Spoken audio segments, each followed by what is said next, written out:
Perfect. We're good to go. All right, I want to welcome everybody to our community forum. We're interviewing two candidates today for principal of Greater Lawrence Technical School. Thank you all for your participation. Before we begin, I do want to point out that we are offering Spanish translation. Miss Anna Medina is parent liaison and a very upstanding member of our community. She will be walking you through the process so that you could actually enable Spanish translation on your computer. So Miss Medina, do you want to explain to everybody how the Spanish translation will take part?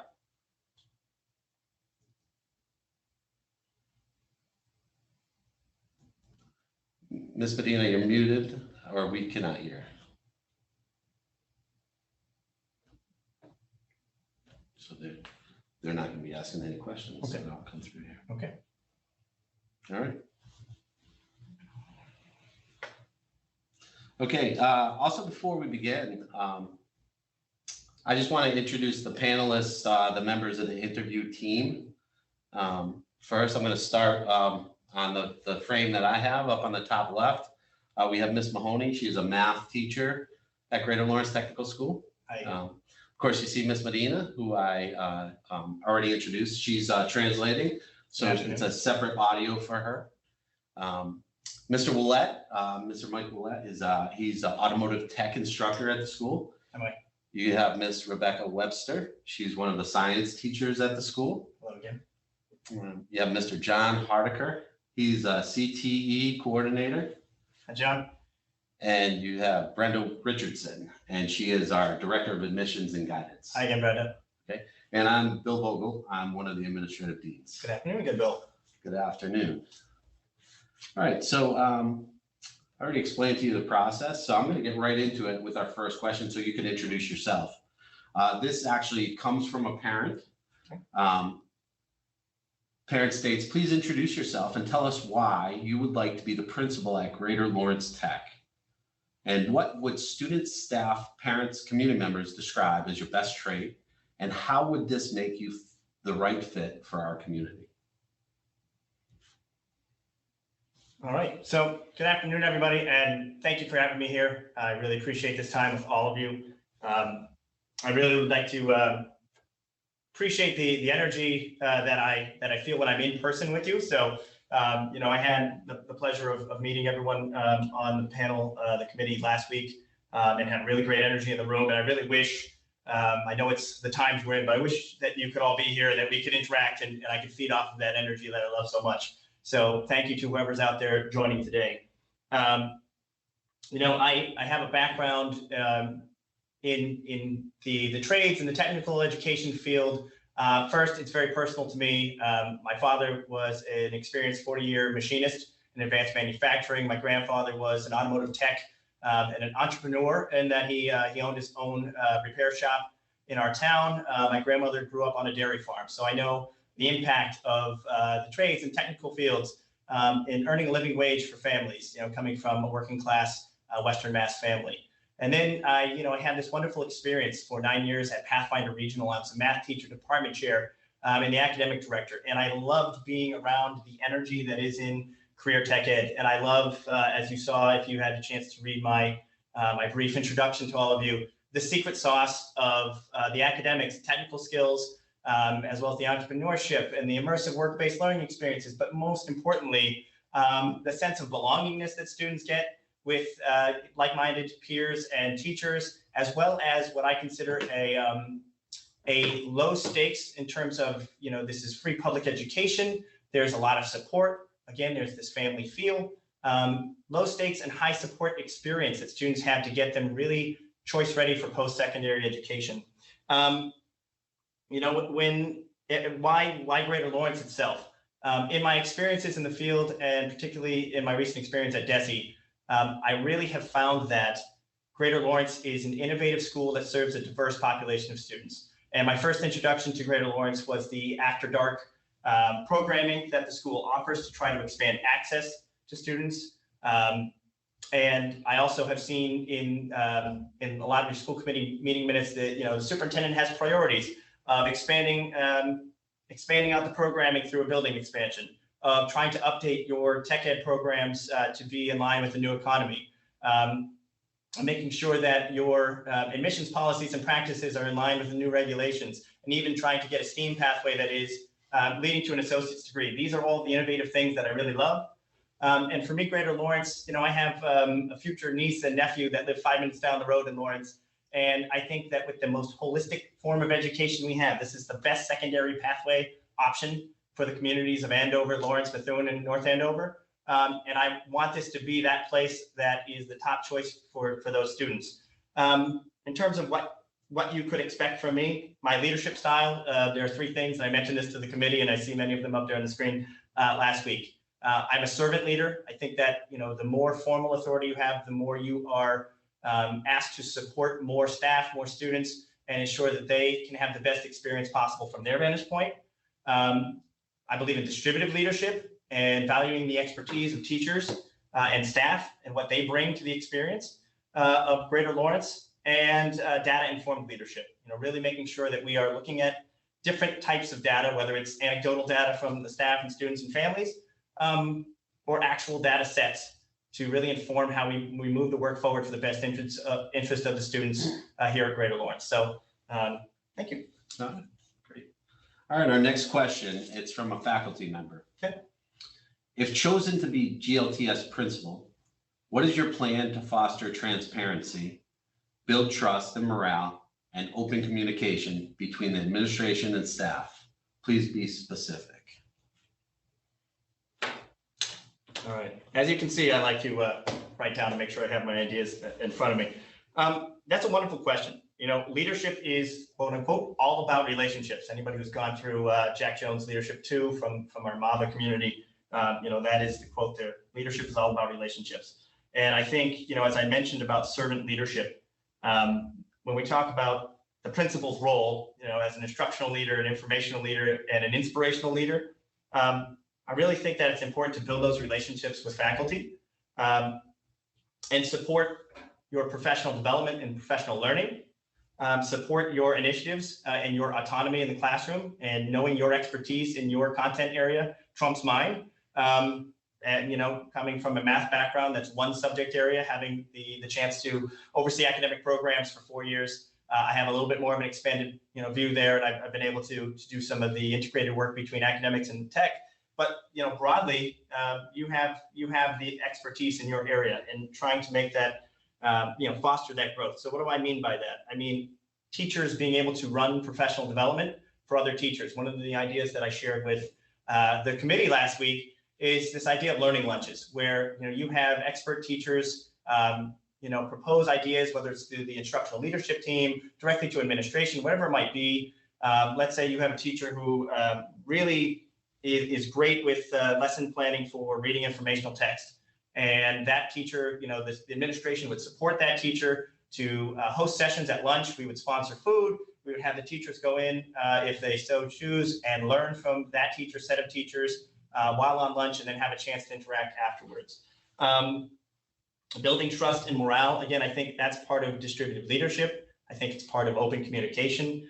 So even that teachers teaching other teachers is part of distributive leadership.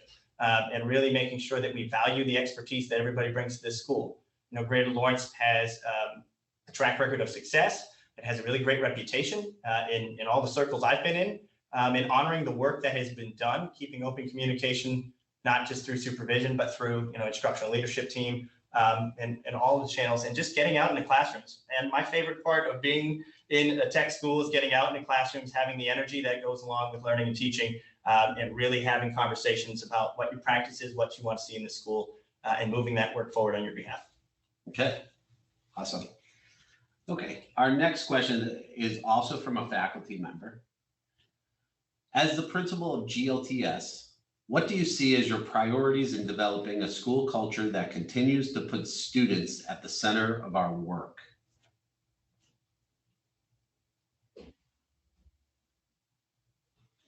Thank you so much for that question. I mean, it's all about students, right? Students are at the center of what we do.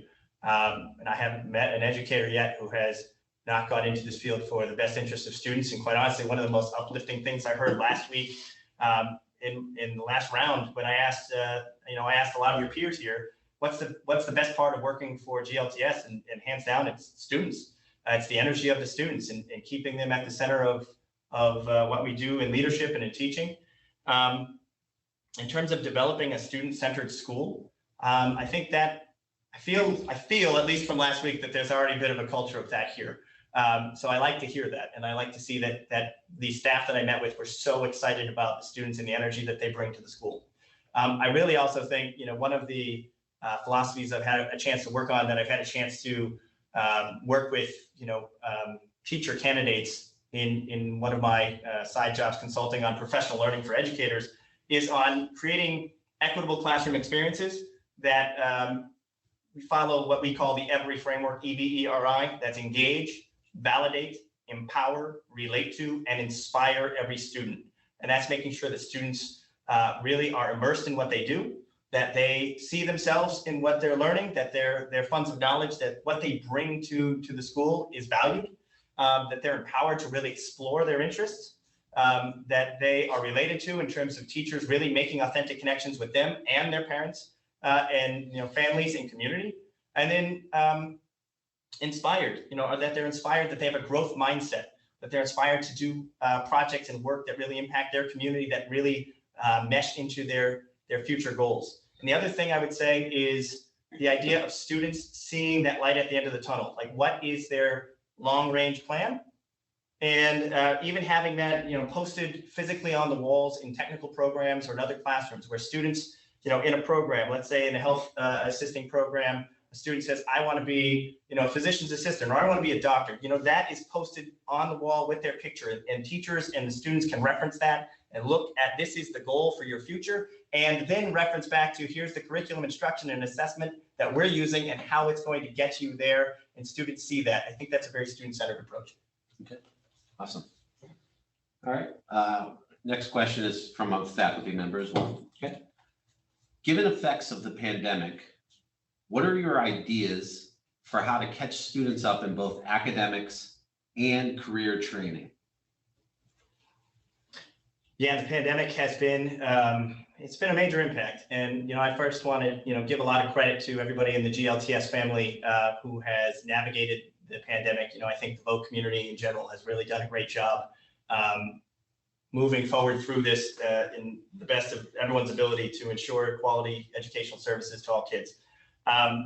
In terms of catching kids up, I think that is a very difficult task to try to actually take on. But I think first of all, it's really important that the kids came back this spring. I think just having that and faculty, quite honestly, the students and faculty were here, that there started to be a little bit more of that normalcy, bringing kids back into the normal rhythm of school and being around everybody here in person. I know that it adds so much energy to me and focus, so it's great that it does that for kids as well.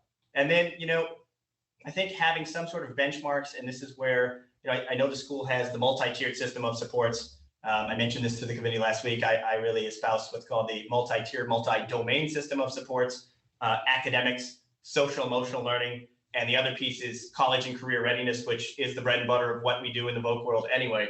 And that's, first of all, trying to do some benchmark, whether it's anecdotal observations, again, valuing teachers' professional judgment and seeing, what they're seeing their students, need a little bit more work on. As a whole, whether it's doing some benchmark assessments and trying to do internal assessments, small assessments to try to get a sense of, the broader topics that need to be covered. And also then individualized supports. And again, I know that you have department administrative leaders where you have 12 staff working on, working with EL students. You have 30 staff working with students requiring special education services. You have robust support staff here and teaching staff and systems in place to help individual learners as well. And I think it's going to take that individualized attention on top of the broad scope. And then ultimately, one of my core values is humanity. And I think, and the second one is humility. So I'll roll with both of them. I think having the grace to know that we're all human, we all experience something that's very traumatic and different, even if it's traumatic in different ways for different people, depending on their personal experience in the pandemic. And that's students and faculty and staff, all of us. And that, we need to have the grace to try to work humanely and have that humanistic approach to really honor the humanity of each other, to value, that social emotional piece, and then work to catch up on the academic and technical components as much as possible, but do it at the, at the speed, at a pace that really honors the humanity and gives grace to all of us, staff and students. Awesome. All right. Now, pressure's on. Our first student question. Good. I'm glad we have students involved. So here it is. What's one thing you expect from freshmen this year, since most of us haven't been to face-to-face school for a long time? So first, thank you for that question. One thing I expect, excitement. I know that I absolutely am excited, for the first day of school. I'm absolutely excited for students, staff to be back. And, you have made a wonderful decision to come to GLTS. And I hope you're excited by that decision. You made a great choice that will help impact your future. I know from conversations when I was here last week, a little bit, that there are summer programs.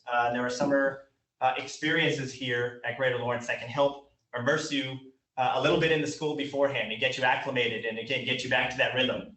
And I hope you're excited about those opportunities. I hope you're excited about meeting your peers. I hope you're excited about, meeting the wonderful faculty that said that you are the reason they're here. And that you are ready to explore different programs and pick a technical area that will help guide you towards your future. And as I just said, I expect you to have grace for yourself and give yourself, that ability to grow and navigate what is typically it's a tough transition to begin with. Transitioning to a different building, a different district, a different school, that already has some anxiety baked in. But now you're coming back from a completely different experience than we've ever had. So I expect you to have grace, and I expect the faculty to have grace for you, and all of the excitement coming in. And anxiety is okay. That's part of it, and we're happy to support you and get you through, because it is going to be an exciting time, and so excited to see students back in schools. Awesome. Okay, our next question comes from a parent. Okay. What experience do you have with increasing parental engagement in a school? Yeah, I think parental engagement, community engagement is extremely important.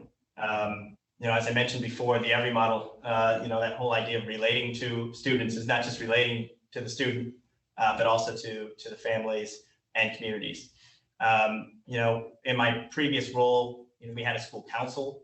I believe that that's important in having a body where there are members of the community that advise. But I think that authentic family and community engagement goes beyond that. And I think that authentic family and community engagement means that getting out, us within a school community, getting out into the broader community, not expecting you as parents and community members to come to us, even though this is a wonderful facility. And if you have a chance to see, the tech programs in action and all of the other, programs, the academic programs, the extracurriculars, it's great for you to be here. However, authentic engagement means, meeting you in your community spaces and hearing from you and doing that in a way that makes sense. I'm very uplifted to see we have translation services for this event. I think that's extremely important for all events, but if we're going to go out in the community, I want that available as well. And, whether it's meeting at community centers, religious and faith centers, libraries, wherever it might be, I think we need to get out and have meetings, because as teachers, as leaders, we are the stewards of your will. We are in local parentis. We are, in place of parents during the day and helping to facilitate learning experiences and guide your students to the future. And a school needs to represent the will of the community. And there are 4, municipalities and a broader school community here that should really help drive the vision of this school beyond just one body. And I think, in the school council. So I think getting out into the school community, particularly before the school year starts, and doing a listening and learning tour personally, but also bringing, faculty, staff, students, other leaders, that's important. This is your school and your voice needs to be heard. Awesome. Okay, another parent question. This one has multiple parts. Okay. So I'll give you some time here. What are the top 3 areas of improvement you feel GLTS needs? What actions will you take to tackle these improvements? And what tools will be used to measure your success? All right. I love multiple part questions. So again, thank you for that question. School improvement and school improvement efforts are really hot topics, and the first thing I want to say before I even talk about my areas of improvement is I know that GLTS has a strategic plan that has gone through the school council, that there's been a lot of work that's been going on here. And not that I even know what all of it is yet, because I'm still new to some of the data. And I think before I even go to my areas of improvement, I would like to say that it's important to honor the work that's here, and honor the dedication and the time and the energy and effort that has gone into continuing to make this school community better and better for students. So I think it would be a misstep to come in and say, here are my areas, and this is where we're going to go. I think, part of entering into leadership in a new role is hitting the ground learning, not hitting the ground running. It's coming into learning and listening, and really moving at the speed of trust. You have to build relationships. I'm new to the school community. I'm not new to Voc. I'm not new to some of the people even on this call. But I would be new to this community, and it would make the most sense to listen and learn, to move the work forward and honor the work that's already been done.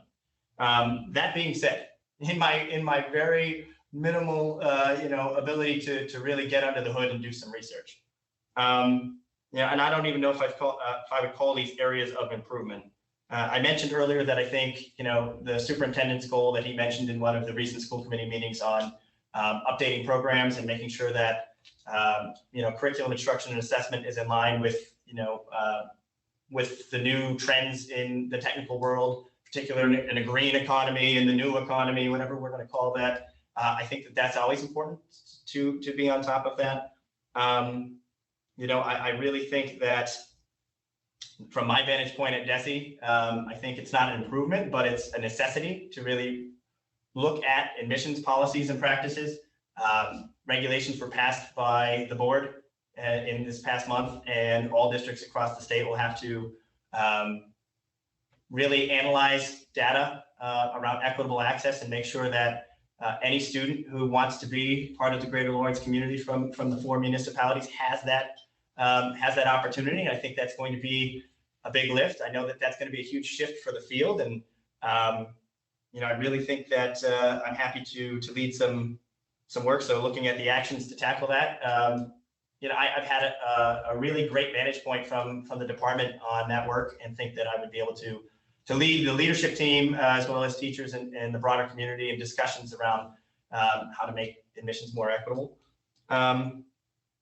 And then another area, let's see if I just had it in my head, and here we go. One of the things that I saw in my initial look at the accountability data for student outcomes, immediate student impact, is a need potentially, again, limited view, to improve achievement and growth scores on MCAS testing, particularly in math and ELA. Now, I don't know exactly what goes into that because data is only a set of numbers, but I do have extensive experience in my previous district role in working on initiatives that really targeted collaborative reading strategies for academic and technical areas. For an action to tackle that, I think technical schools like Greater Lawrence have a really great advantage of getting kids immersed in academic content, because the technical programs can leverage students' interest in that material, because that's a student gets to choose which program they're in. So if we talk about reading informational text and really working on comprehending reading and being more comfortable with reading and writing skills, I think that we have this really great opportunity here to leverage related coursework and get students immersed in that experience. In terms of measurement, there are a lot of ways of measuring things. Part of education is professional judgment, and again, honoring the teacher's judgment and how they are really making sense of the student data that they see, and having those conversations come through department chairs and supervisors and so on. In terms of the admissions process, that would be all sorts of different data sets.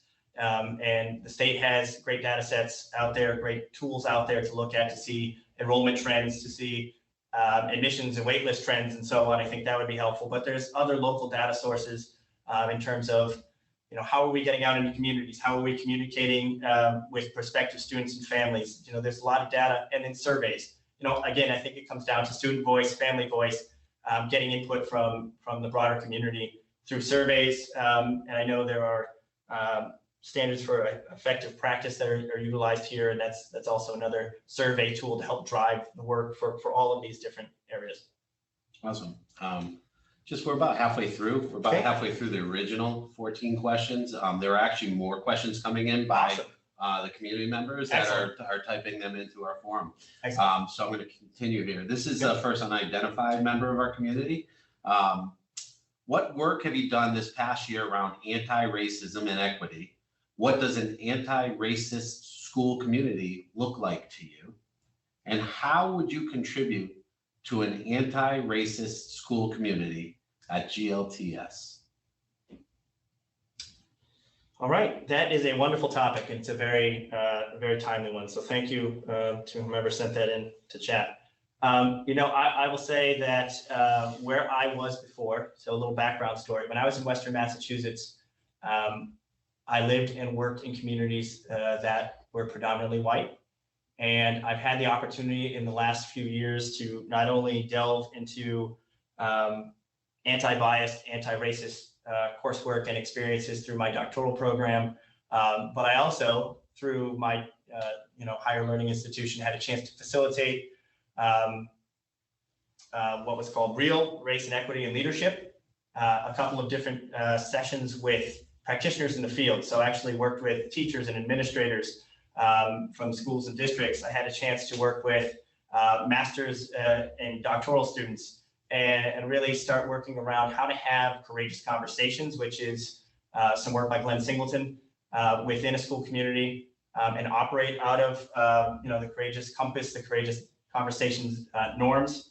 I co-founded a consulting group with two of my classmates in that program, and we had a chance to really delve deeply into anti-bias work and anti-racist education, which is where we come to the every model, engage, validate, empower, relate to, and inspire to try to break down barriers for students. So, we work with several hundred teacher candidates, particularly in California, on working to be a more anti-racist educator and provide anti-racist, unbiased educational experiences in the classroom.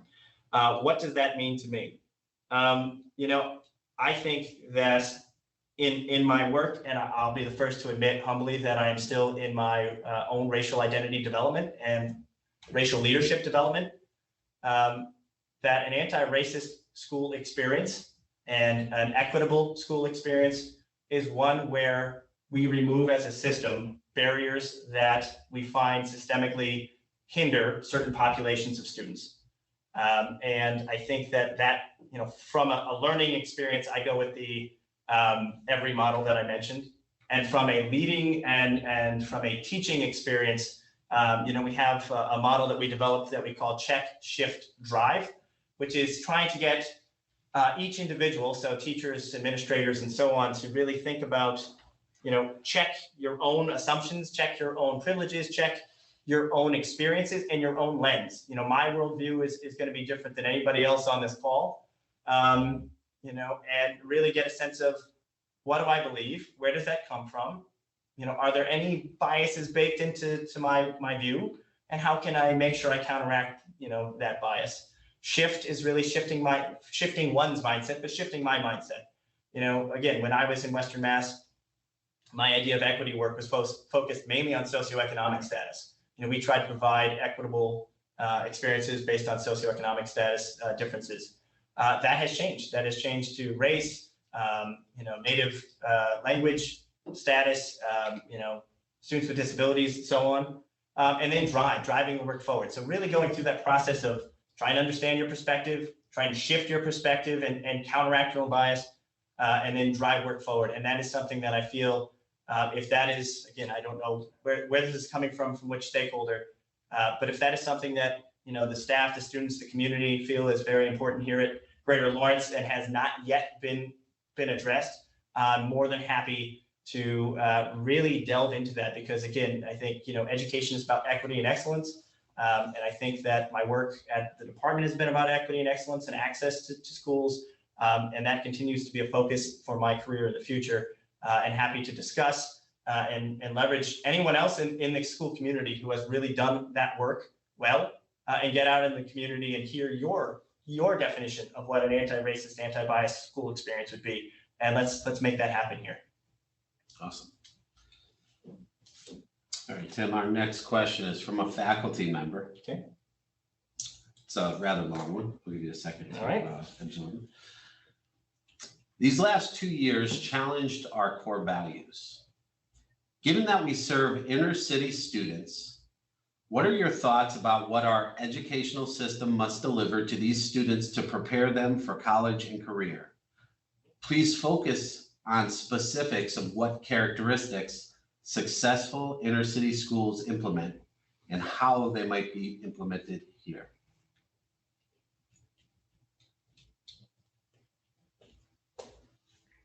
That's a wonderful question. Not just from the challenge of the last 2 years. I already mentioned some of my core values, and humanity, humility, and humor. And humor, I have a wonderful example from today alone. This was supposed to go off at 5:30, and I thank whoever was working on the technical side to work with me. I was slated to be here at 4:59 according to Google Maps, and then all of a sudden an accident happened on 93 North. My thoughts go out to whoever was involved in that accident. Evidently, it was quite substantial. But then I was all of a sudden scheduled to be here at 5:40, and then it kind of broke free in 5:27. Thankfully, I was here. And, humor is about rolling with challenges and being adaptable in the face of challenge, and keeping poise and positivity in the face of a challenge. So again, my thoughts go out to whoever was involved in the accident, but, that's one core value. Humanity is recognizing that you are the other me, that, we are all in this together, and treating everyone as if you would, how you would treat your family. And humility is, being humble, asking questions, taking a learning stance. So I think that, just to speak to core values, I think that speaks to my set. In terms of what must be delivered to students, I already mentioned and I stick by that: engage, validate, empower, relate to, and inspire, and offer those immersive learning experiences. And in general, I think that, the secret sauce of tech ed is what is needed. This is why schools like Greater Lawrence are so popular. This is why students clamor to be here. This is why After Dark programs have popped up, because the immersive experience here, the sense of belongingness here, the sense of agency to choose your own pathway in your program, the chance to have work-based experiences, to go to competitions, to engage in so many different ways where you have choice and agency that will help build towards your future, and that students see themselves here. They see themselves as part of the Reggie family. They see themselves working towards their future.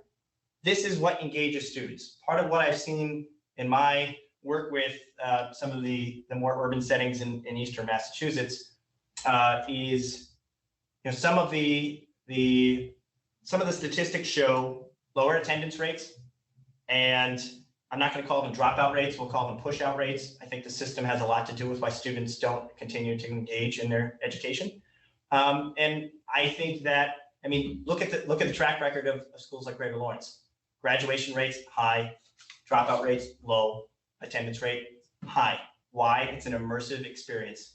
Kids want to be here. They see the reason for it. As I mentioned before, if you put up, the image of a student and their desired career pathway on the wall, and you keep tying things to that light at the end of the tunnel, keeping kids engaged. And the sad reality is, in schools that aren't like ours, kids are more engaged by their extracurricular activities than they are by their academic programs. And the biggest advantage is that sense of belongingness and that immersion that kids get in places like Greater Lawrence. So as we think about serving urban students, I think we already have the secret sauce. I just think we need to make sure that access to the secret sauce of being here is equitable for all kids. And that's part of what the state is asking Greater Lawrence and all the other schools in the state to work on. And it's definitely something that I know a lot about and am very excited to help guide if I've been invited into the family. Awesome. All right, our next question is more of a scenario. It actually gives multiple scenarios at once. Okay, It's from an unidentified member of our community. all right. Conflict resolution is a responsibility of the principal. How would you handle one of these situations, and what steps would you take to support? First situation, a freshman parent, student who didn't get their top 3 choices.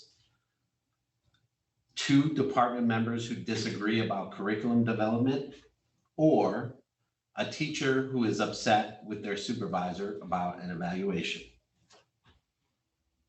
Okay, wow. I want to appreciate the intricacies of these questions. So I'm glad that people put a lot of thought into this. That shows that you care a lot about this process. And since that one had a lot of parts, I'll go right with the last one, which is the evaluation piece. Because a lot of what I would say for any of these comes down to relationships and my core values of humanity, humility, and humor.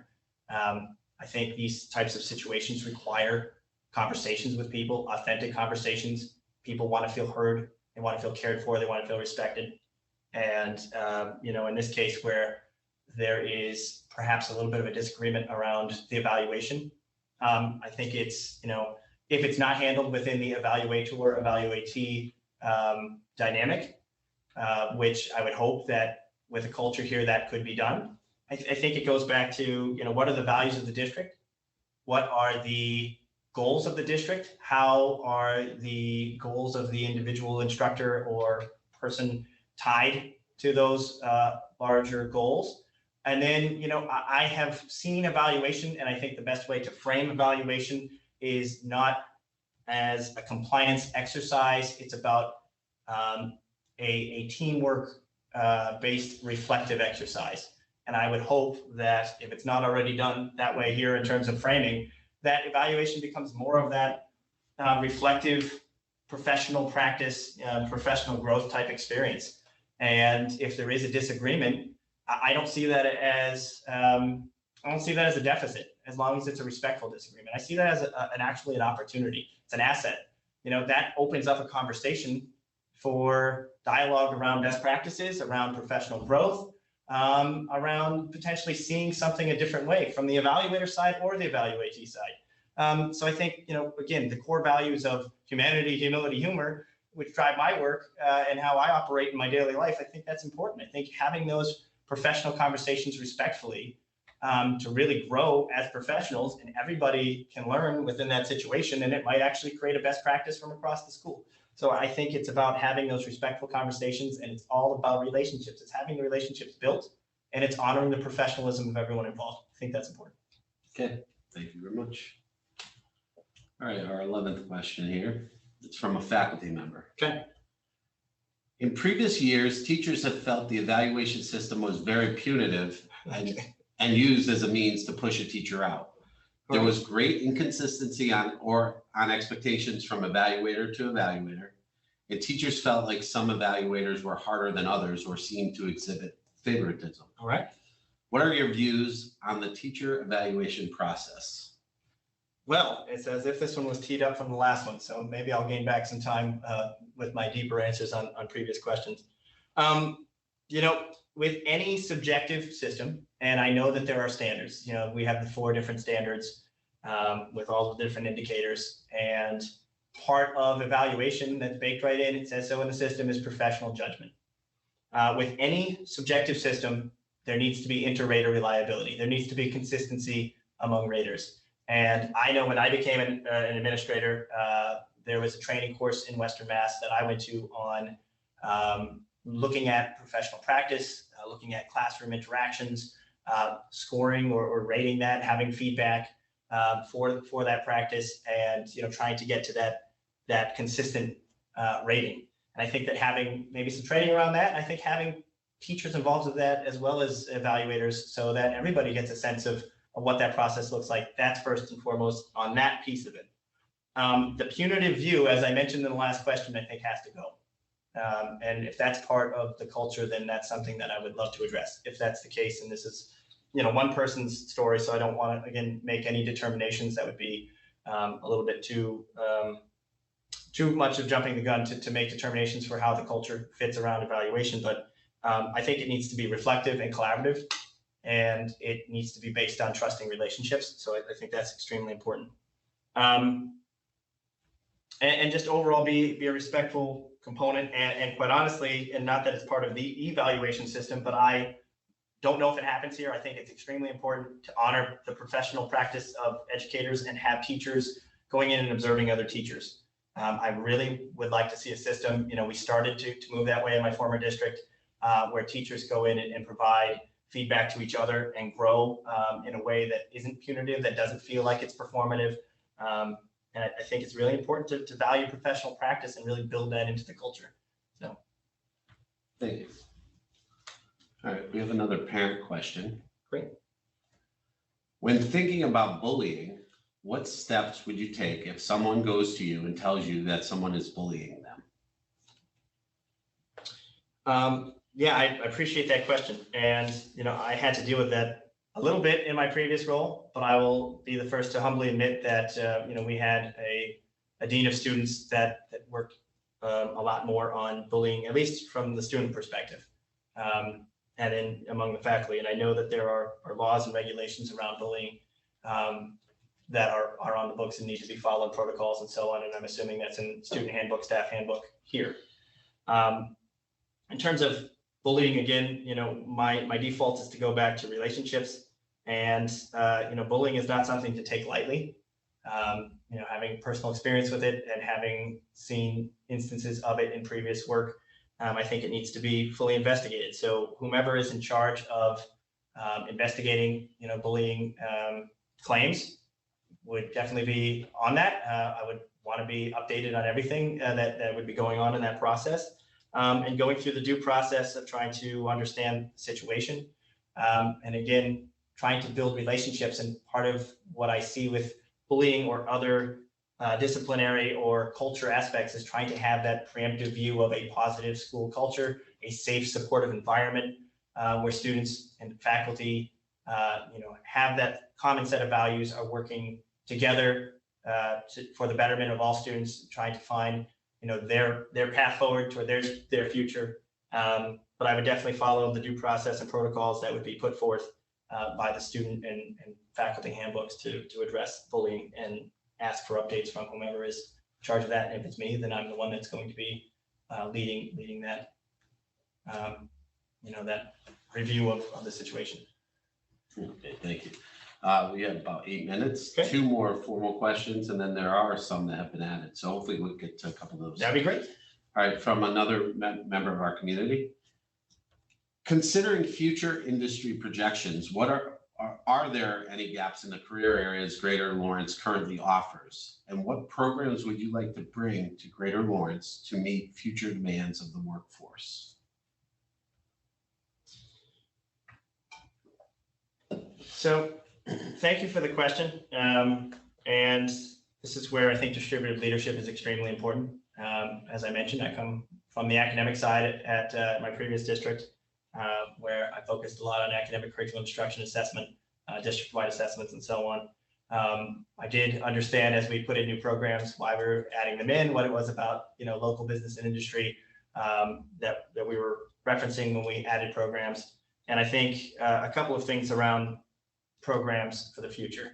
I think based on what I read again in school committee minutes, that the superintendent is on point with thinking about future planning for all of the programs and meeting the economic demand in the local labor market.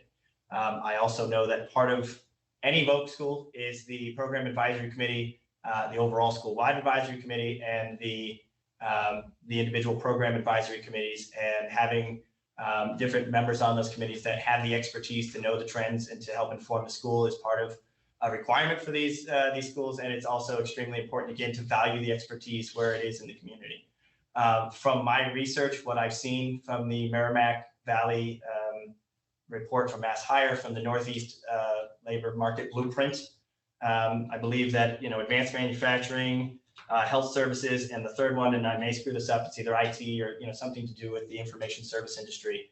Those are the types of governing bodies that are experts in this work, as well as, if the person who asked this question is from business and industry, You're an expert, you see trends. In my former district, we had anecdotally parents and community members that would come in and say, we can't find any licensed plumbers anymore. All of our workers are 55 and older. We don't know what's going on here.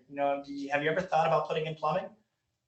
And well, lo and behold, do a little research, talk to Mass Hire, really get a sense from the community what's going on, and do the exploration needed. And there's now a plumbing program. That's the kind of thing that needs to be done. It's part of the task of leadership, in a broad sense, leadership of regional VOTEX, is to ensure that the programs are aligned both in content, curriculum instruction assessment, as well as the programs themselves that are offered to business and industry. And I think it's extremely important to defer to the experts and help really guide that process forward to ensure that students here graduate choice ready. I say choice ready to do anything from post-secondary education opportunities, apprenticeships, directly to the workforce, military, whatever it might be. And to be authentically choice ready, the programs need to match current trends and future trends. Again, with the new economy, the green economy, whatever we want to call it, that's a driver, but I defer to the experts that we have within the community and beyond. Thank you. Here's another anonymous question. What experience do you have working with students from a diverse cultural background, including EL students? And how would you promote diversity and inclusion in the workplace?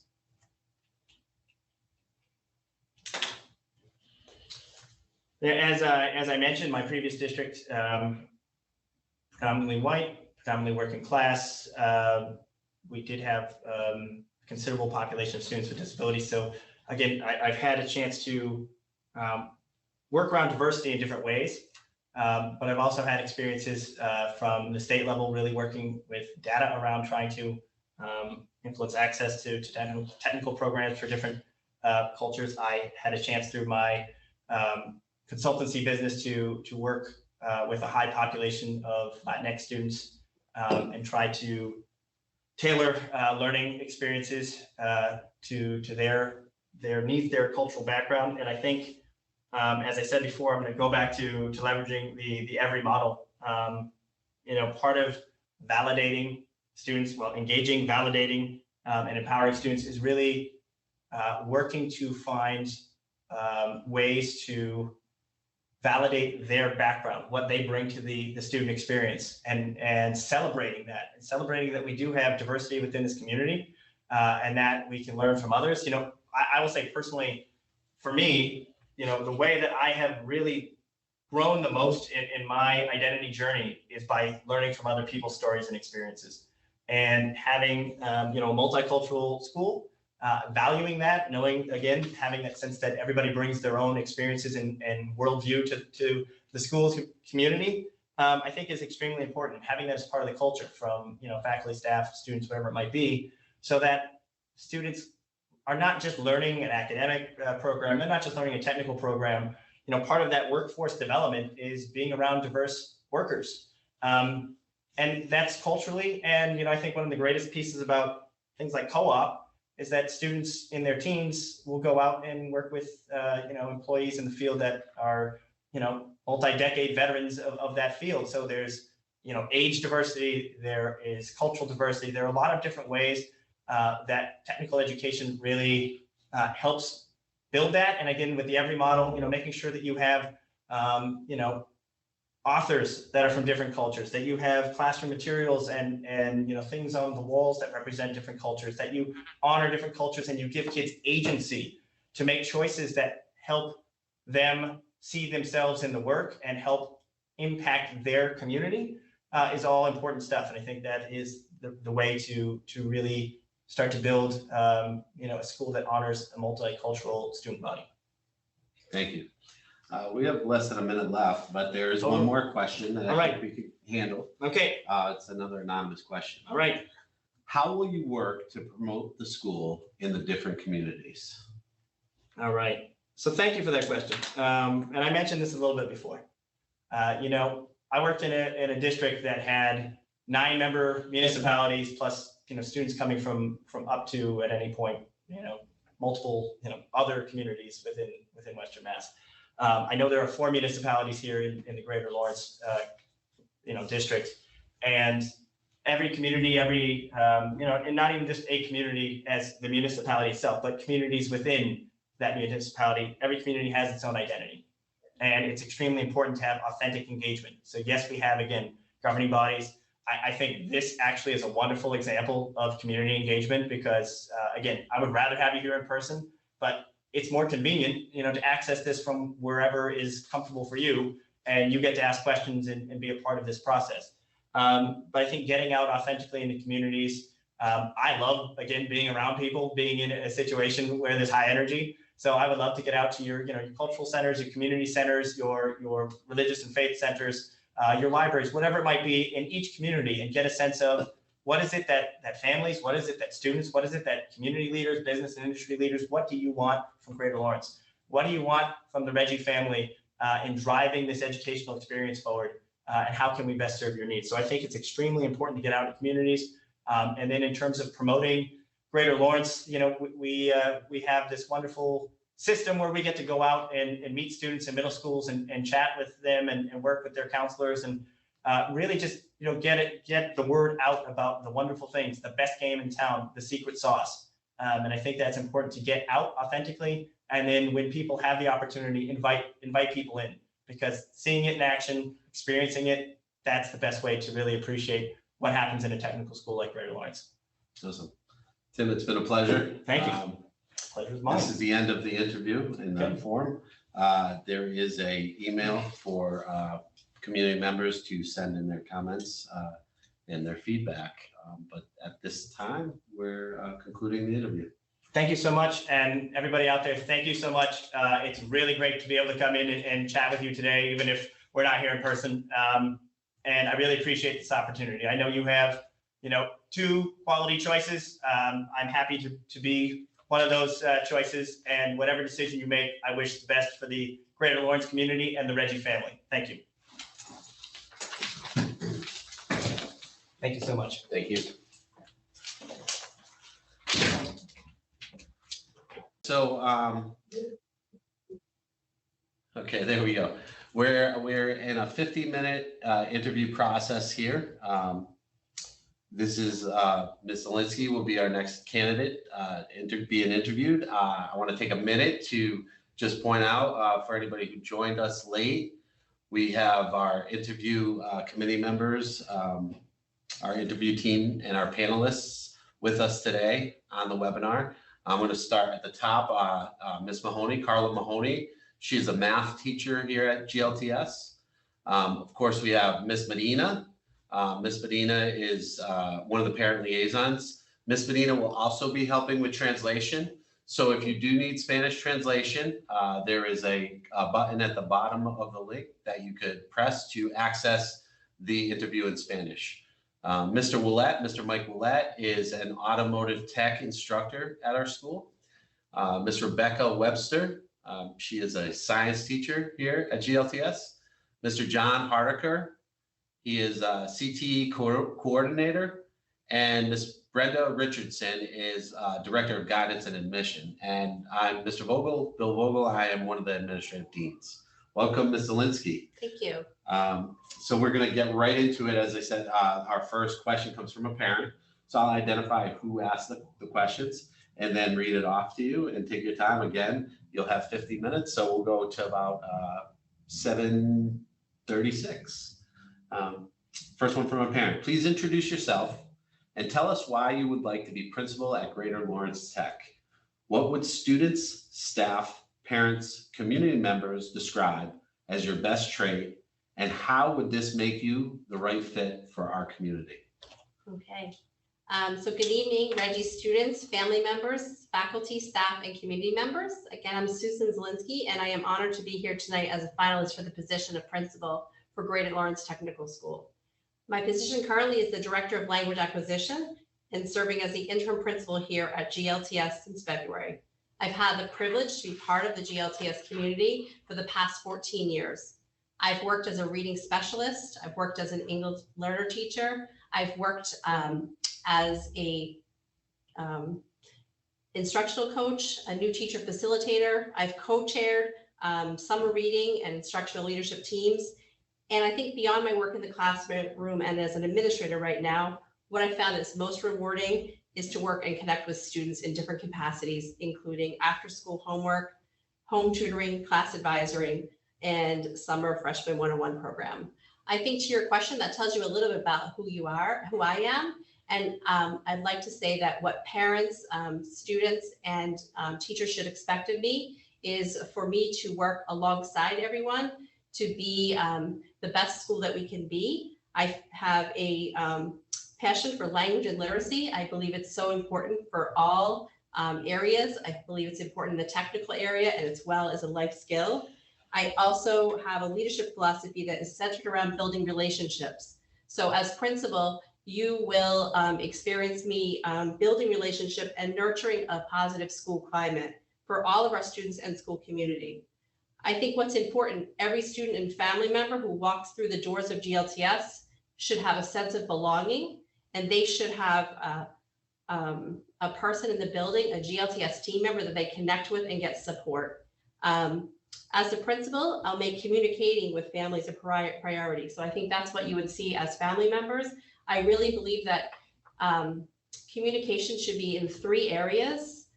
First, about student progress, also about calendar events, and finally, opportunities for more parent involvement.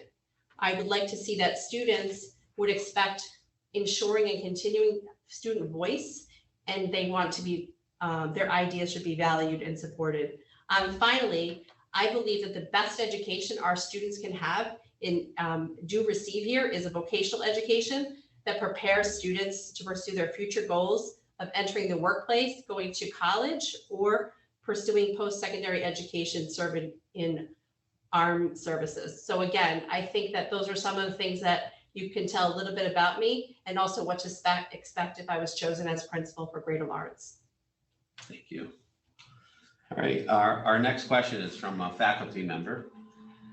If chosen to be GLTS principal, what is your plan to foster transparency, build trust and morale, and open communication between the administration and staff? Please be specific. Okay. So I think the answer and what I'm thinking about is transparency. The first thing is around communication.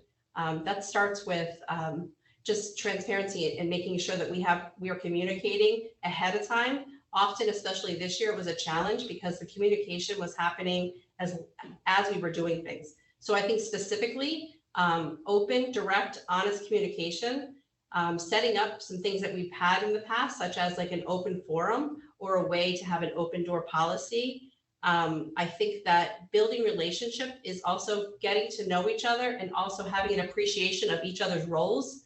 Often we may not take the time to understand what everyone's roles has to be. So I think that those are some things that I'd like to do. I also think that it's really important after these 16 months of us being apart is to connect as humans and connect as individuals.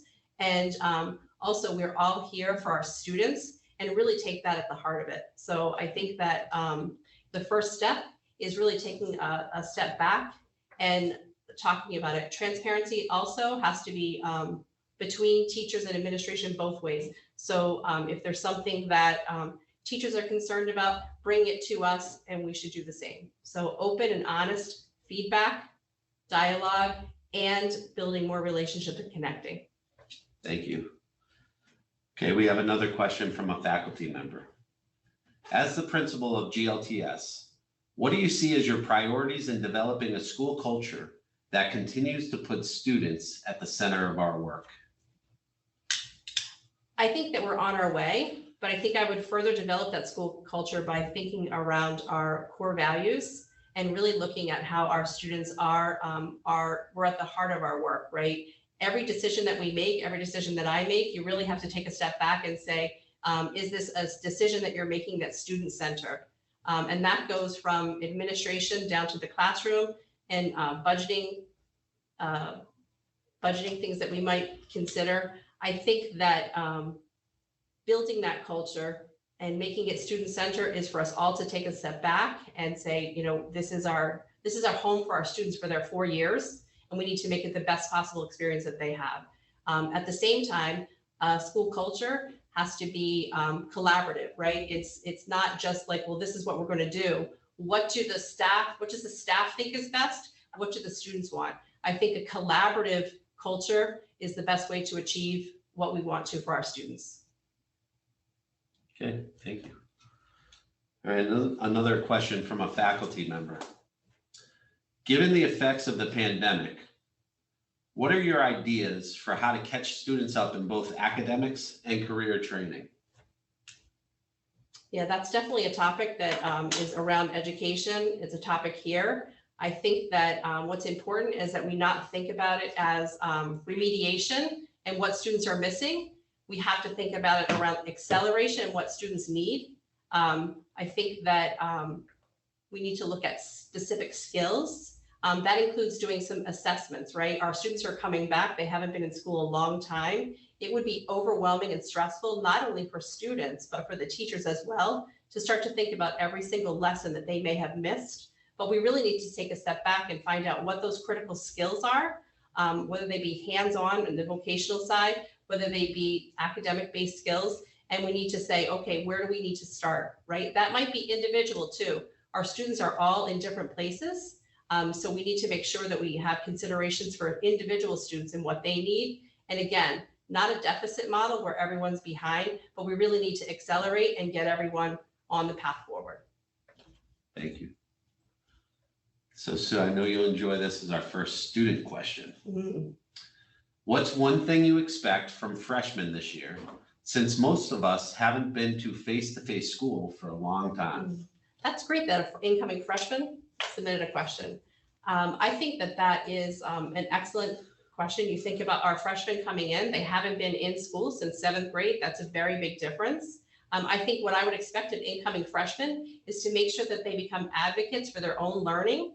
We're not going to know what they might be missing, what they need. And I think that the best thing that students incoming can come in is to be open and talk to teachers, talk to everyone, and let us know what you need.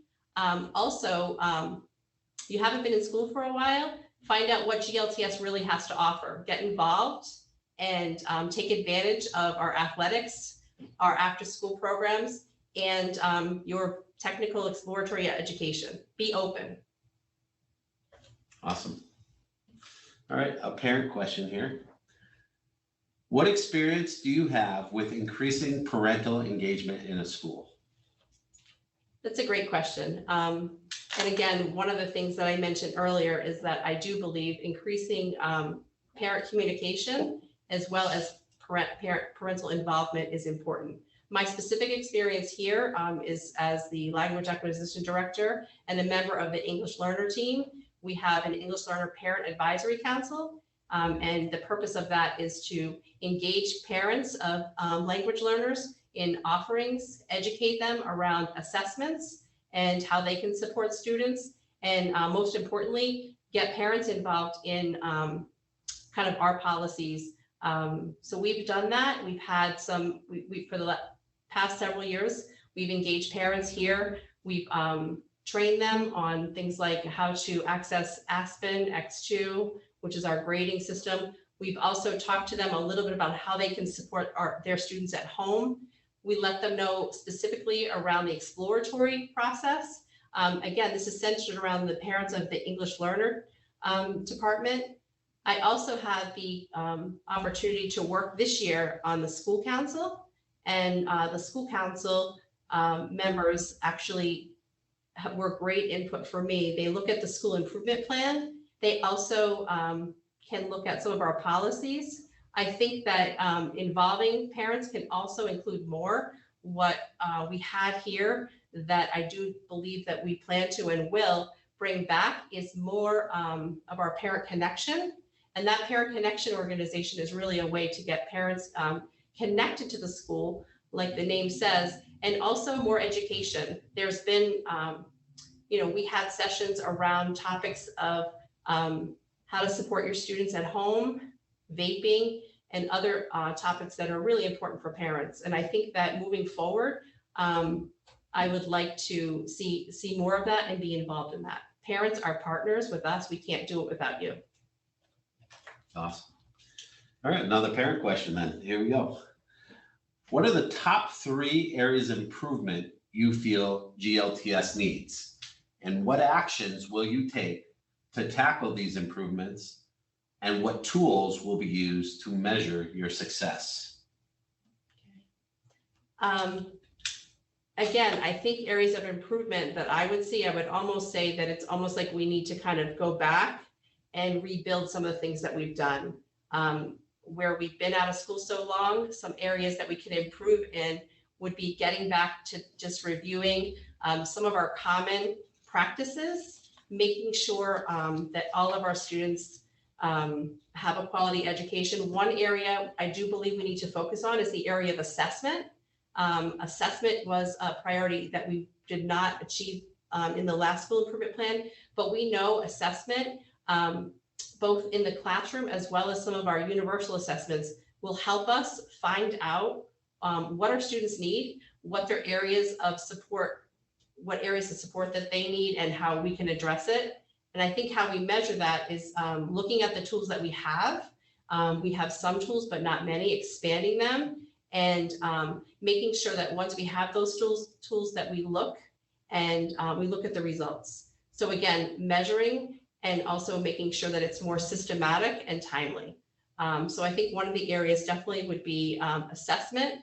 The other area would be, and this is a continuation, I feel like we have done work in this, but I think we need to continue, is to ensure that all students are, have a sense of belonging here, feel welcome, and there's an equitable access to education here. I think part of our work this year as a school community will ensure that we do that. And again, that will be measured by student surveys, parent surveys, as well as teacher surveys.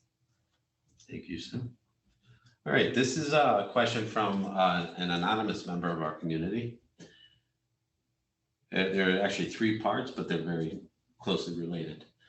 What work have you done this past year around anti-racism and equity? What does an anti-racist school community look like to you? And how would you contribute to an anti-racist school community at GLTS? That's great. I think this is an important topic, and it is a priority in our school work next year. We did have a plan that we were going to start implementing during the pandemic, working with an organization called DEEP. And the work with DEEP, it's Disruptive Equity Education. And we were going to be doing a multi-year work with them. And that work is really about having conversations with staff, among staff, with students, really to discuss the equity and racism issues. An anti-racist school looks like having a definition of racism and defining it. Also making sure that all community members have an opportunity to report anything that is racist, whether it's a statement or an action. Following up, an anti-racist school has education and has opportunities for real dialogue. This year I had an opportunity to work with the library media specialist. She did an anti-racism book club where she made titles around racism, whether they're fiction or nonfiction, available. She invited staff, students to participate in a book club and had a structured conversation around issues of race. I think that it's important, and I think that we can do it not only in things like a book club, but also in classrooms. I think that the teachers here at GLTS have taken the opportunity when events of equity and race have come up, and they integrate into their conversations. We need to have a space, and we need to have training to make sure that we're doing the work and having support. All right, thank you very much. All right, next question is from a faculty member. It's a longer question, so I'm going to read it slowly. Okay, I might have to take notes. Okay. These last 2 years challenged our core values. Given that we serve inner city students, what are your thoughts about what our educational system must deliver to these students to prepare them for college and career? Please focus on specifics of what characteristics successful inner city schools implement and how they might be implemented at GLTS. Can you repeat the last part? Sure. Please focus on specifics of what characteristics successful inner city schools implement and how they might be implemented here. Okay. Again, I would agree that these last couple of years have been challenging and also a challenge to our core values. One of the things I love about our core values is they not only talk about how we must have high expectations for all of our student learners, but we also need to make sure that they have a supportive environment. Again, centering around high expectations, I think that is so important. Students are individuals. They all have they want to reach their own potential. And I think the characteristics that we must offer are embodied in our core value. We need to look at the individual learner and find out what their path is. They may be choosing to go out on co-op. They may be choosing a career. I think that having individual pathways and the tools to ensure that every student can achieve is important. I think also a growth mindset is important. Every student needs to believe in themselves and they need to know that we believe in them. And our students need to know that lifelong learning doesn't end when they get home, doesn't end beyond the school day or the school year. I think that specifically, we need to take a look also at our assessments and our instruction and ensure that we have high quality education. And we also need supports. The students that we're dealing with, all students, especially coming out of this pandemic, every student is individualized. Every student needs different things. And it's important not only to have high expectations, but ensure that we have active supports. Finally, I think one thing that's going to help us is our work with MTSS. It is not a new thing. It's more of a strategic approach, and it's a multi-tiered system of support that's going to allow us to really look at what individual students need. I think that it's also going to give teachers the tools and really move our work forward. So I think specifically around our inner city kids, the most important thing is to have high expectations for them and ensure that they have access. Access is something that I believe that we continue to work on, but it's important, even more important now. Access to high quality education, access to co-op opportunities, access to support around applying for colleges, access to join sports and clubs, as well as participate in athletics. I think that makes any student, including our students here at Greater Lawrence Technical School, ready and prepared to go out into the future. Thank you. All right, this is another anonymous question, and I'll read it, try to read it slowly here. Conflict resolution is a responsibility of the principal. How will you handle one of these situations, and what steps would you take to support? So there's 3 different scenarios. Okay. A freshman parent student who didn't get top 3 choices, 2 department members who disagree about curriculum development, or a teacher who is upset with their supervisor about an evaluation. And you want me to answer one? Or all of them? That's a question, yeah. All of them. You could just answer one of them, Okay. your choice. So I think that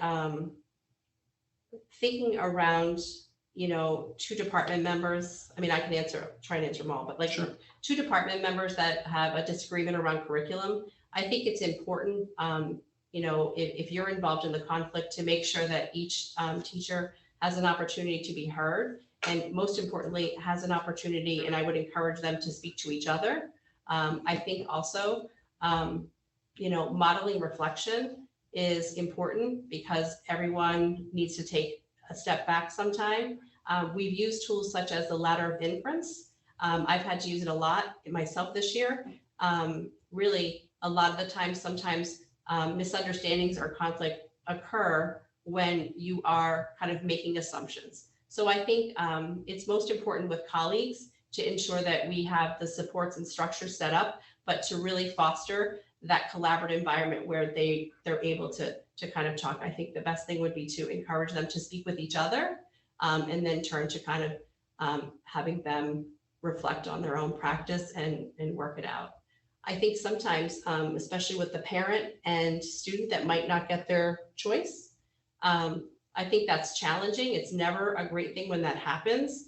A lot of the times, it's something that, what you want to first do is acknowledge that that's a challenge, but also educate the student and the parent on what the next steps are, because a lot of the times that's emotional and they're just kind of shut down with they didn't get their choice, and they might not realize, or they may have not taken in that they have an opportunity to get put on a wait list. Also encouraging them to try something else out, and not give up. So I think, again, it's important for that situation is to be a listener for the student and the parent, acknowledge that that's a challenge, and then at least offer them the support and education on what the next steps are. Okay. Do you want me to repeat the last one? Around a challenging evaluation, I think that, again, trying to refer back and create a collaborative environment where a teacher is able to go and speak to their supervisor about the evaluation. Also, maybe pointing out a lot of the times, again, evaluation is also an emotional topic. Teachers are perfectionists, and teachers really, really value their work. And sometimes a lot of things is how you perceive something or how you may be reading it, and you're receiving it in a way that it may not be. So maybe encouraging the teacher to kind of take a step back and then create some questions, create specific questions, whether they're clarifying questions, instead of just saying like, look at this evaluation, what specifically do you have questions about, encouraging them to go back. I think also, supporting the administrator, supporting the evaluator in being able to kind of take a look and communicate and have that two-way communication. Thank you. All right, from a faculty. All difficult. They're all very difficult, for sure. This is from a faculty member. In previous years, teachers have felt the evaluation system was very punitive and used as a means to push a teacher out. There was great inconsistency on expectations from the evaluator to another evaluator, between evaluators. Teachers felt like some evaluators were harder than others or seemed to exhibit favoritism. What are your views on the teacher evaluation process? So yeah, the evaluation process, again, I think that even our work together here with teachers and administrators, we look to kind of shift the evaluation process. It really should be a process of growth. Every profession and every educator really needs to grow in their practice. And what we try to do is look at the evaluation system, take input from teachers. We created a team of teachers, guidance counselors, administrators to really kind of unpack. And what we came up with is the professional growth system. This year, it was kind of temporary. We did get some feedback. We didn't get a lot of feedback, but the feedback we got was very positive from the teachers. They felt that the feedback that they were receiving and that was not punitive. But again, it's important. The evaluation system is there to ensure that we have what we need for our students, right? It's the evaluation system is making sure that the students are getting high quality instruction. And it's also there to make sure that practitioners are getting feedback, and the feedback should be actionable. I think the best thing, and my view on evaluation is, yes, you have to have a process, you have to have a tool that's in the contract, but we need to have more of an open dialogue. We need to know what the expectations are and have conversations along the way. Thank you. And I don't think it should be called an evaluation system. I think it should be called a professional growth system. Very good. Thank you very much. All right, from a parent. When thinking about bullying, what steps would you take if someone goes to you and tells you that someone is bullying them? So I think, even now, bullying is more than face-to-face. Bullying is so much more complex with social media. And a lot of the times bullying might occur outside of school. However, it still impacts our students. It's very serious. We have a bullying policy in place. So I think the first thing that I would do is consult with the deans and start the process of kind of an investigation. I would make sure that if a student or anyone came to me, I would make sure that I started to facilitate the process. And, you know, it could be that I would be involved in a different way, in a way beyond that, but I would get the process started of investigating a bullying incident through the deans of discipline. Thank you very much for the shout out. Sorry for the word, right? No, that's okay. All right, here's another anonymous question. Considering future industry projections, are there any gaps in the career areas Greater Lawrence currently offers? And what programs would you like to bring to Greater Lawrence to meet future demands of the workforce? So I think one of the things that we plan to do here at Greater Lawrence is have every shop and every career area kind of take a look at where their career, in industry is right now, and have kind of a 5-year plan where they need to see, what do they see projections and needs for their shop. I also think that the other thing that's being done that it's been very interesting to see is some shops and careers have skills that might be cross-disciplinary and cross shops. So I think that's something to explore. I think also future shops would depend really on community needs. And so I would like to find more by working with the director of CTE, the superintendent, as well as the vocational side to find out like where they see the needs are.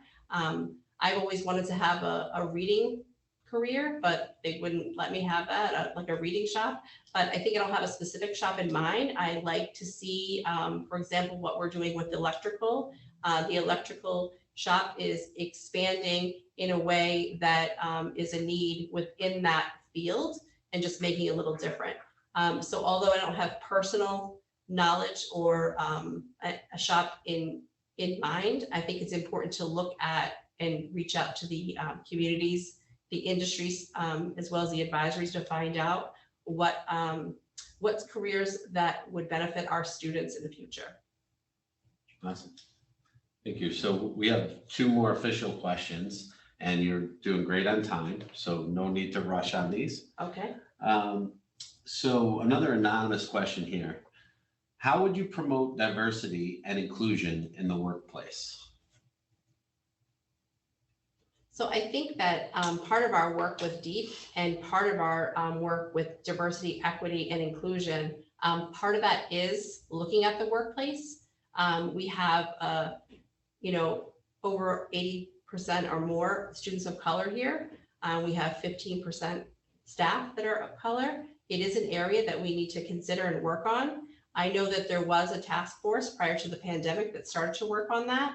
I think one thing that I would like to do is be proactive. A lot of the times if we have an opening, we need a teacher right away and we might not have all of the opportunities to reach out, but working with local colleges, working with local communities ahead of time, getting people in to see what Greater Lawrence has to offer, I think would be one way to really promote diversity in the workforce. I think that it is something that would be part of our work around equity. I know it will. Thank you. So here's the last official question, but I'm sure some are coming in. Our community members out there watching on Zoom are adding questions as we speak. So the last official question here. How will you work to promote the school in the different communities? I think that's a great question. One of the greatest things about being working at Greater Lawrence and experiencing it is when you're out in the community, if you have orange and black on, if you have something that says GLTS, if someone was a Reggie, they will come up and let you know. It doesn't matter whether they were here and graduated in 1970 or if they were a graduate of 2021. So I think that one thing that I would like to do to promote the school in different communities is to actually get out and attend community events. Also get our students out in the community. We do have an Interact Club, which does some great work, but it's important for our students to decide how they want to be involved in their community. And I think we could promote that. And the more that we can get our students out in the community and support that, the better. Working with a program I attended and went through, Mill Cities Leadership Institute, I had the opportunity to have go out and meet people, and they came in to see Greater Lawrence. And the more that we can get people also to come in and see what we have to offer from the community, it's right here in their backyard. They might not even know about it. I think the better it will be. Getting our name out there with events and just getting people in would be a priority of mine. Thank you very much. All right. As I said, we have questions coming in. Okay. Feel free to community members out there, ask some additional questions because we have plenty of time to continue the interview. But I know you're going to enjoy answering this question. This is probably one of my favorites sure? I've asked. Are you Yep. sure? Sue, how would you define what it means to be a Reggie? Please explain your answer. Yeah. Someone asked us just the other day in a meeting we were in, what's a Reggie? They're new. And like, we talk about it like everyone knows. So the way I would define it is, you know it when you see it and you feel it when it is. So being a Reggie, it to me is taking a great sense of pride in our work here at a vocational technical school. Students take pride in their work. They take pride as athletes. They take pride as in their shops. They take pride in co-ops. Teachers take pride in their areas, no matter what it is. And I think that they take pride in their work together and supporting each other. And you see it in the hallways with our custodians. This school, there's not been a school that I've been in that's kept any better. You see it in the administrative team working together with their staff and each other. So I would define it as collaborative and a strong, strong sense of orange and black. Awesome.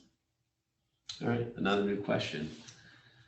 How would you work to promote greater co-op participation, and how would you create equity in the co-op program?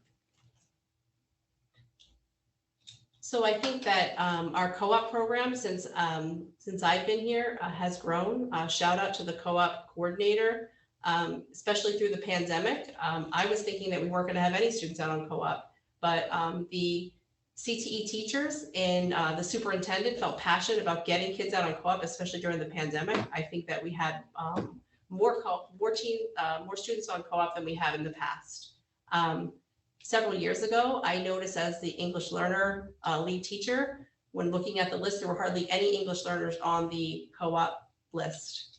I wasn't really sure what that was about, but we started to talk with our students and make sure that they knew about the opportunities. And I'm proud to say now we have more English learners in co-op. We want to make sure that they have equity and access, including special education students and all students. I think the way that I would work to promote it is to make sure that students have an understanding of it, and also checking to see what resources that the CTE teachers need, the CTE teams need to make those partnerships. They're teaching all day, so they also need to get out there with their advisory boards. One of the things too that I think has really helped, that I would like to continue and see continue, is a lot of the times for students to get out on co-op, they want to get their license. Having driver's ed available here at the school at a reasonable cost, I think is one way to ensure that students that need to get a license for co-op, and also if they don't have their license, making sure that access to transportation isn't an issue. I think, again, the more we get our name out there will increase cooperative education opportunities. I think that when you talk to a student, their eyes light up, talking about wanting a co-op job, talking about getting a co-op job, and many of them still have their co-op jobs as graduates. So I think it's really important. And I think that it's something that we should continue to focus on. All right. Well, thank you, Sue. We are out of questions. So We do have a little bit more time if you would like to add or elaborate on anything Yeah. that you've already answered. Okay, thank you. I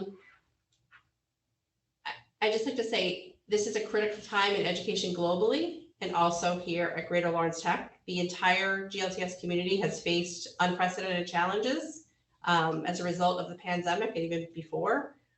We've endured 16 months of remote and hybrid learning. We now transition back to in-person learning. It was not an easy road. We're going to move forward as a school community by reconnecting, refocusing, and revitalizing. Reconnecting is something that I think that we all talked about in those questions around climate and culture. Reconnecting, building relationships, working on trust and transparency, that has to be first and foremost. I think that we need to refocus. Greater Lawrence has been doing some amazing work for as long as I've been here. We move fast, we take what our students need and we get it done. But we need to get back and give some time and space for refocusing on some of the things that we're working on, such as school-wide literacy, such as creating curriculum, and ensuring that we continue our work with SEL. I think revitalizing means we don't need to go back to the way we were doing things just because we're back. We really need to take a step back and look at how we can improve on what we're doing and how we can take some of the things that worked and try to keep them. That work is done through our school improvement plan. It's also work done on teacher teams because the teachers are the ones that are working with our students day in and day out. I think that we need to reestablish family involvement. We always have had that, but I think with the pandemic, there's been opportunities using different tools such as talking points. But I think we just need to get back to that.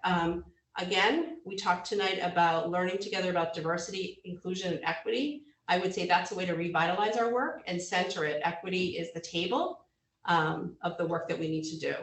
And I think finally, I think that, expanding CTE programs not only includes our day programs, but we're doing some amazing things now with our night programs. I don't know the numbers, but I believe that for 400 seats or that, we have 1,200 applicants. It might even be more now. There's a lot of need out there, and there's a lot of students that want access to vocational education. And I think that expanding opportunities by increasing numbers of the after dark programs and evening programs is not only a great service to our students, but it's a great service to the communities. Again, my goal is to be principal, and a principal who leads from the heart. And I would like to be described as approachable, fair, and open-minded. There's no other place I see myself as an instructional leader of the building other than GLTS. Thank you for your time this evening, and good night. Thank you so much, Sue. Thank you, Bill. We're all complete.